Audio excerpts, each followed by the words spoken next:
Welcome to Guide Guru. We hope this video helps. In this video, I will show how to use Thinkorswim on Charles Schwab step by step.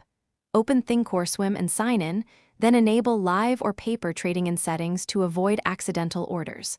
Start by exploring the main tabs: Monitor, Trade, Analyze, Charts, and Scan.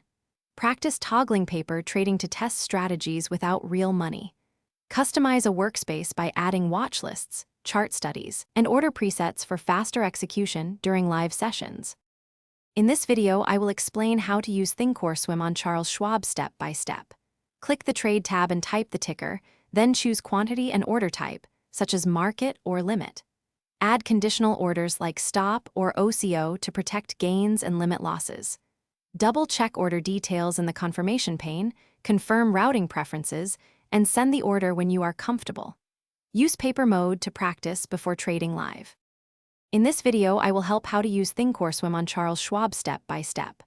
Open the Charts tab and load a ticker, then add studies like moving averages, RSI, and MACD to spot setups.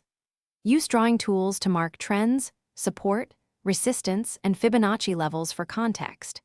Save your preferred chart template so you can quickly switch symbols with consistent indicators and timeframes for smoother analysis during market sessions. Thanks for watching. Consider subscribing if we helped you today.